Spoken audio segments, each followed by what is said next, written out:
Hey guys, welcome back to the next video in this series. As I mentioned yesterday, I had a couple of changes of plans in my personal life, and unfortunately, I'm not in the studio right now to record this whole thing.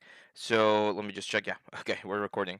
So yeah, today we're gonna be talking about like the process here for the retopology, but I owe it to you guys, and I'm gonna be doing another video next week, talking about like I'm calling it 5 best retopology tips and tricks. Okay, so for this one, I again, since the quality is not the best, and I don't want to bore you guys with all of the details, I'm going to be showing you the most important things to take into account with this thing right here. The first one is the fact that this is a cylinder, right? Like we started with this like a ring cylindrical shape, and the best thing we can do is actually start retopologizing by creating our cylinder ourselves. So I'm going to start with a cylinder here.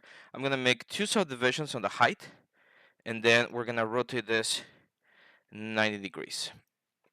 Now I'm going to press the green cube and press controlling the green cube, and just like drag out so we can find the circumference of the object, which is right about there. So you can see that's as close as possible as we can get. Now I am going to select all of the interfaces and I'm going to delete them. And I'm also, let's select this guy. Let's delete the other half of the element, right? Because we really don't need this guy. Now the trick here is we're going to grab this edge right here, and with W, we're going to move it all the way to the back right here. So as you can see now, this guy is like properly laid out on the very border of the object. As you can see, there's like a small beveled border. We're gonna take that into account. But right now, I'm actually gonna push it a little bit further out, like about there. And now we need to make sure that this guys right here, these upper ones, are like right there, right? Is there a way in which we can utilize some of the tools here inside of Maya to make this thing work a little bit better? And the answer is yes, which is soft selection. So if you press B on your keyboard, I don't have my shortcuts right here, but B as in I don't know, bench, you're gonna get this soft selection thing. And what I can do is I can increase with V, pressing B and middle mouse button, I can drag and increase this like influence. So this will allow me, as you can see, to very softly, very softly, like move all of this guys to the front, like right about there. It won't like save me from doing a lot of other works, but it'll make it a little bit easier. So I'm gonna select this guy. I'm gonna create a new layer here. I'm gonna change this to reference. That way we can't actually touch it. Or actually, let's go template. There we go. So I'm gonna grab this guy right here, and just need to push it a little bit more. There we go. So that's the point, right? Now, one thing I'm noticing though is even though we're doing this with a 20-sided ring, it's really not that good, right? And the problem is the cylindrical shape of the object is way too detailed, and 20 sides, it's not gonna cut it. So I'm gonna delete it actually. I'm gonna start again, and we're gonna do this with 30 sides. Okay, 30 sides will definitely give it. We I will. I can't even speak English right now. 30 sides will definitely give us a better curvature, and it will make our whole thing look a lot nicer. Let's bring this back to reference. Reference will allow me to see it but not touch it. So now we can again press Control and R to rotate this out. And since we didn't really change like the curvature of the object inside of ZBrush, this should be a perfect curvature. Let's delete the caps. And now we're only left with this guy right here. And again, we're going to do the same deal. So I'm going to grab this guy, W, and bring them out. I think the whole object's a little bit big now. Let's, again, with this guy, just make it smaller so it's barely touching, like there, that's perfect. So now we do this again. I'm gonna go to the upper layers, or to the upper edges right here, that guy and that guy. We're gonna press B, and we're gonna push this thing out. See how that curvature is way better? So we're gonna go right about there, I would say. Now let's grab this vertex. We can make the soft selection smaller. That way the curvature is a little bit smaller. And then for instance for this ones, I'm gonna select those two, do the same thing. And it might be a matter of like manually changing some of these guys around. So for instance, there I'm changing this, and you might say, "Oh, but Abraham, you're not selecting the other side." Yes, I know. And the reason I'm not doing it is because it should be fairly easy to just mirror this to the front side. So as long as I am able to match the border here as nicely as possible, I know I can mirror this to the other side. So here's where like the curvature kind of starts. There we go. So now we just grab this object, and the first thing I'm going to do is right click shift, and I'm going to say a mirror. This is going to be on the world, C positive. Hit apply. So now we should have the same element. Now, as you can see, of course, this line also got like completely destroyed. No problem. Just gonna grab this guy, R, scale it, and snap it to the center. And that way, we have now matched properly the inside of the element. Instead of having to like hand draw everything, we just like match it there. Now, I'm not gonna do the other side just yet because, as you know, the ring is pretty much symmetrical except for this part right here. Okay, so that will be the first one. Now, I'm gonna grab the whole thing right here. Well, the whole object first. I'm gonna say mesh display and reverse. And then I'm gonna grab the edge right here, Control E to extrude, and we're gonna extrude out, or actually in this case just with thickness, out. Now as you can see there's a little bit of a bevel going out, so I'm gonna use a little bit of offset to push this out a little bit. And there we go. So that, as you can see, is gonna create the border of our ring. Now in certain areas, like down here, we might not need it as much, or we might actually need it like on the reverse side of things.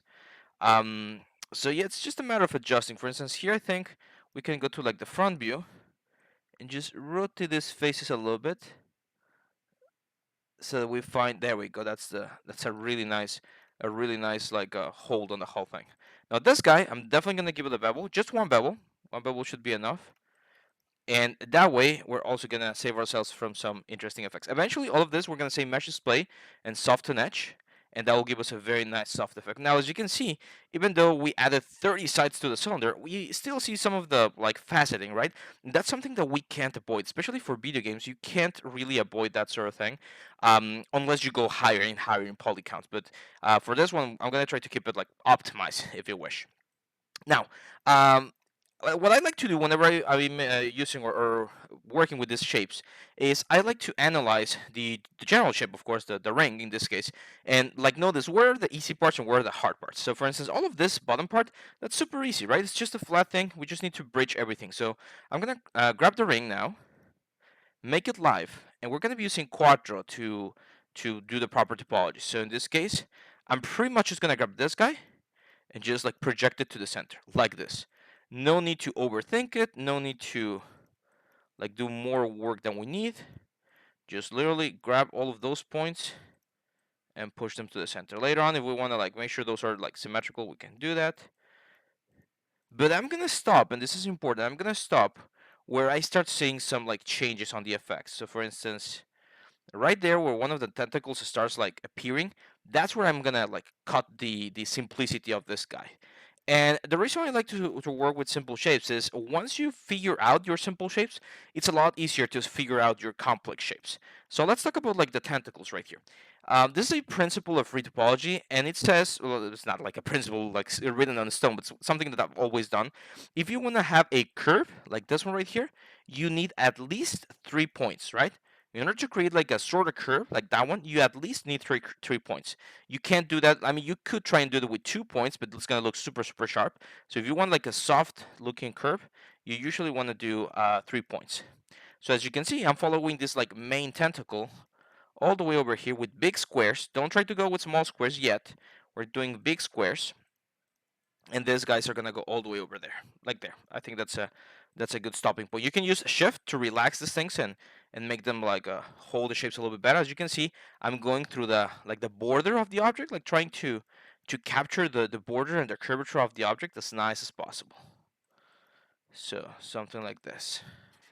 Now here's where the main thing is gonna start like happening. What we're gonna have to do is we're gonna have to do a merge up to this point, and we're gonna be using a trick I like to call stitching. So the obvious way, or the obvious way to handle this, as you can see, is just create a square, right? However, here we can't just like add one more line because it's gonna add more things, it's gonna make it look really weird. So we want to like solve the issues right at this point, at this like intersection. What's the best way to do it? Triangles. Triangles are going to be your friends in this instance. I'm going to show you a very quick and nice trick. So I'm going to use my cut tool here. I'm going to go from there to there and from there to there. Okay, so we've created a division here with triangles, And that division that we just created, as you're gonna see in just a second, will allow me to still start building more stuff in here that will make it a lot easier for me to properly capture the shape and the form, like the flow of this tentacle, without like impacting or changing anything on this side over here. Now this does not work on subdivisions. Okay, if you're gonna do this for subdivisions, if you eventually want to subdivide something, this won't work. Now that we've solved this, we can solve this further by helping the shapes. As you can see, this shape is flowing this way, and these lines are going against that sort of line. So once I've solved it, it is a good idea to try and find the pieces of the puzzle that make this flow even better. So for instance here, adding one triangle right here, and then just bridging this guy here, and creating a small triangle there, that's going to make the shape flow a lot better than what we had, okay? And unfortunately, there's no specific like rule like, oh, if the shape's like this, you always use this sort of like pattern. It's all about practice. So the more that you do this, and the more that you get your assets approved for a game and stuff, the easier it's gonna be to understand where and how to place this. That's why I remember when I was first a student, retopology was one of those things that I hated to do, but nowadays I actually enjoy it. It's kind of like cathartic because it's like solving a puzzle, right? It's like Sudoku or like a Rubik's cube, because every shape has a slightly different way to approach it. So as you can see here, for instance, we're going to start adding more lines, and then we get to the symbol. Like, what are we supposed to do with the symbol? Well, the symbol does have some volume to it, and here's where we need to decide, and our art lead would help us decide, hey, do we want to invest the amount of polygons that we need to capture this shape right here, or are we going to skip it? Like, are we just going to have it like a flat surface and have everything live on the normal map? For this particular one, if this was going to be like a game asset, I would definitely go for like a just like a normal flat map. But I would do it in such a way that it kind of looks like it's going somewhere. So, for instance, here I'm gonna go up to the high points of the elements like this, and then down, and then I'm gonna create a small little like uh, like loop around the whole thing. And this small loop that I'm creating will allow me to, even though I'm not like actually capturing the silhouette, it will push the polygons just slightly higher than the rest of the other ones, and that way our normal map is not going to look as bad. So as you can see, we do that, small triangle there, no problem, and there we go. So we hit the height points of the elements, and it's kind of like creating a little bit of an extrusion, and all of that is going to have some normal information later on. Now here, again, just to keep it simple, let's do a triangle there, square, and square.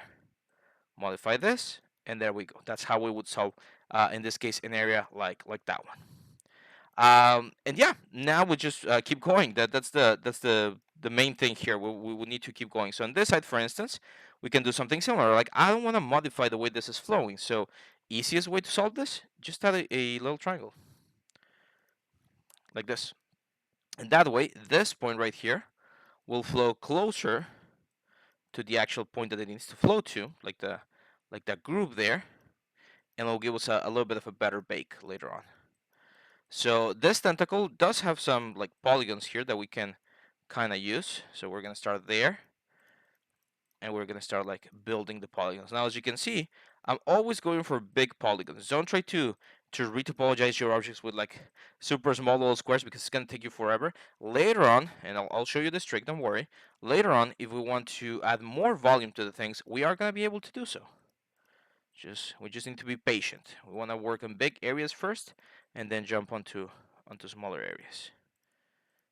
So we've mentioned this is like the side of the tentacle, so let's just keep it going. Keep it going. Keep it going. We create the top part of the tentacle.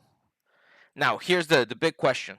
Should we retopologize this jaw as a single piece, or like the whole ring as a single piece, or should we do it as separate pieces?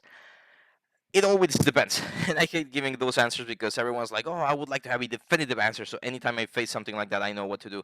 Yes, me too, my friend. I would love to have a lot of like obvious answers all the time, but unfortunately, in this world, it's very difficult to always have like an absolute answer. So the thing is, it depends. It depends if we want to have everything be a single piece or if we want to do it in several pieces. Since this could be an object that we could later animate, like the jaw could be animated, the ring could, or the jewel could be animated, I think we're gonna do them separately. So I'm gonna go back here. Let's get rid of this guy. Select the object. Oop. Select the object. And I'm gonna say Edit Mesh, and I'm gonna say sorry, Mesh Detach. And even though it's decimated, we talked about decimation on the last video. Separate, sorry. Even though it's decimated, it still remembers like the islands of the objects, right? So it's gonna be very easy to just have this guy as a separate piece, and that way, like the bandages, they will definitely be part of the same object, and this one, so we're gonna combine them again. So we're gonna have three pieces on the overall thing. We're gonna have let's call it the main ring, and then we're gonna have the jaw, and then finally the jewel. So now that we've done this, I'm gonna select this guy again and continue retopologizing this piece right here. Now, as you can see, this is not as polished. This inner part, I didn't really go in there and change it. So do we need to be super precise about how we retopologize this inner part? Not really. We can add a couple more triangles, for instance, right there and right there. We do need to keep a center line because we're going to be using symmetry. So we do want to keep some sort of like center line right here. That one's going to be important. There we go. And now see how it gets a little bit complex on this in this part right here. It's all about like understanding the shapes of the elements. You can see there's a little bit of a volume there. So it might be a good idea to try and keep it. So for instance, there, let's have one more line. But all of this area that we really don't have as much like things, we can just simplify them. So for instance, let's do a small triangle there. And then we can do like another triangle there. That's fine. Because all of these areas are going to be hidden, and we really don't need to worry too much about the topology. Let's do, for instance, another triangle there. Triangles are your best friends in games because they allow us to simplify so much. See that? See how many triangles I used on that section right there?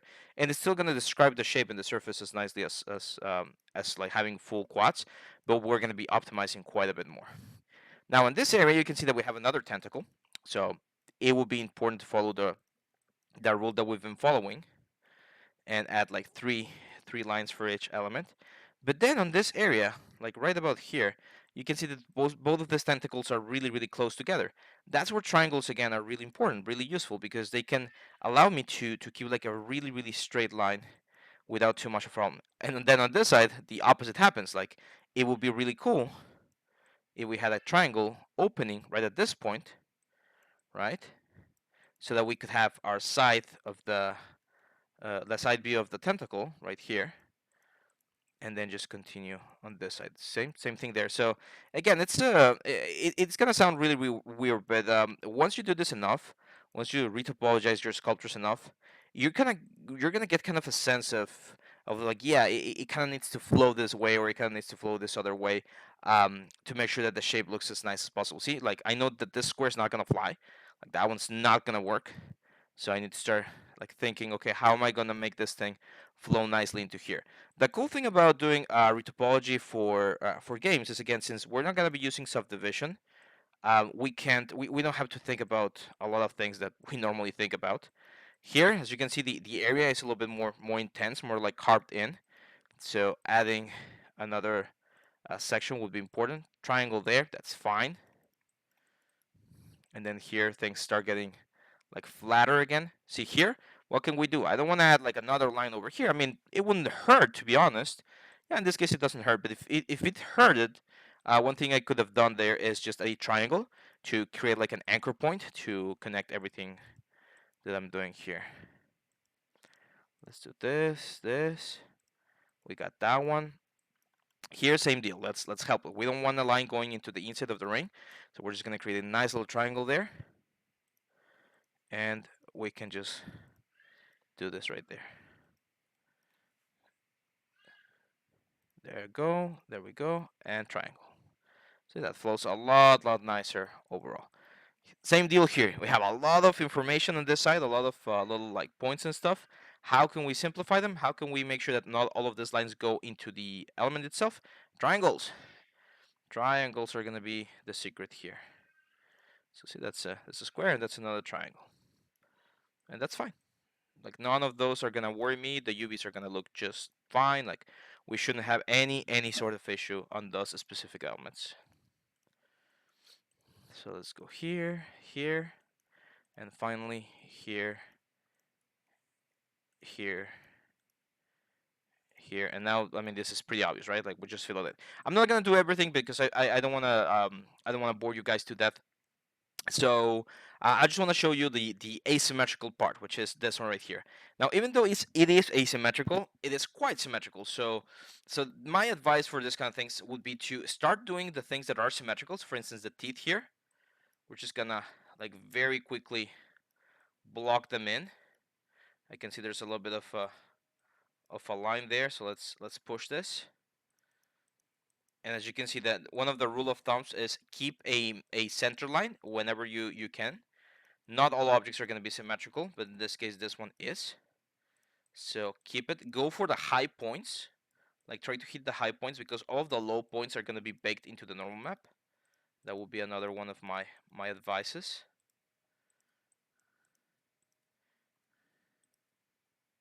Give me just 1 second.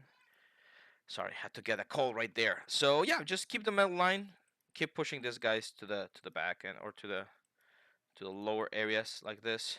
Now, once we're done, again, I'm not gonna finish everything on camera just to save a little bit of time. But once you're done, you're gonna go to your top view in this case, and we're gonna grab all of the vertices that are on the center line. We're gonna align them and snap them to the center, because that is gonna be our center line, right? So if we grab this and we say Shift, right click, mirror, and we mirror this on the this case is the positive X, so world X positive, and hit apply, we're gonna get this thing right here. Now, as you can see, it's not perfectly aligned, so I'm gonna go again to the top view, grab all of the vertices, like the center vertices. I'm gonna turn off my thing right there, the live surface, snap it, there we go. Now when we do this, now we're gonna have the whole like section, right? Let's make this a live surface again. And this is the tricky part, or one of the tricky parts, because now we need to do, like, everything is like retopologized now very nicely, looks very cool, looks very appropriate, I would say. But now we need to do the bandages, right? So for the bandages, my advice would be do the bandages as their own entity. What I mean by this is follow the same rules we've been talking about, like try to grab like the middle points and stuff. You're gonna have to do both sides, of course, because they're not symmetrical. So for instance, here I'm gonna try to follow this bandage right here. And once you get to the connection points, which in this case it would be that tentacle right there. Once you get to those connection points, you're gonna use the same like stitching technique that we've talked about. So for instance here, well, that's very simple. I know that we can just like cross this over and that's it, right? Like this. And now I can see that there's like a little bit of a shelf here. So that tells me that we need to start creating like a little bit of a shelf here as well. So yeah, just retopologize both sections as a different piece, and then connect everything to the original layer. You don't want to do extra work; you just want to do the necessary work. So this would be my advice for this retopology section right there. As you can see, like again, grab the high points. We don't need to grab all of the low points. Why not? Because all of the low points can be caught in the normal map. Like they're not really changing the silhouette. We're not seeing any like specific or like super intense change in the silhouette. There, I am seeing a little bit, so I might add one extra line right there, just to make it a little bit better. That's also gonna give me some more tools over here. There we go. And then after we've used the elements, we could just like make this a triangle, and that way we don't need to carry it all the way to the top. Here kind of looks like we want to add one line there again to kind of hold that edge a little bit better. And yeah, it is going to be asymmetrical on this area, but everything else on your character should be symmetrical. So that's pretty much it for it, guys. For this one, guys. As I mentioned, I'm gonna be away for a couple of days, so we are gonna have a portfolio reviews this weekend. And then on Monday we'll be back with what's the word? We'll be back with the texturing phase of this guy, texturing and rendering. So yeah, hope you guys are liking the series. Thank you a lot. I was taking a look at the analytics of the channel. So if you made it all the way up to until the end of the video, thank you, because I just realized that from all of the views that we get, we're averaging about 500, 600 views per video. From all of the views we get, most of the views, like 95% of you, are already subscribed. So thank you very much. Thank you for all of the support, guys. And for those of you that are not subscribed, make sure to hit the little subscribe button. It's free. It doesn't do anything but add a little bit of a recommendation there on your home screen, and it really helps the channel. Make sure to share as well. If you have more friends, if you're studying in the school and you think this information is good for your peers, make sure to share it, because that also helps us quite a bit. And that's it for me, guys. I'll see you back on the next one. Bye bye.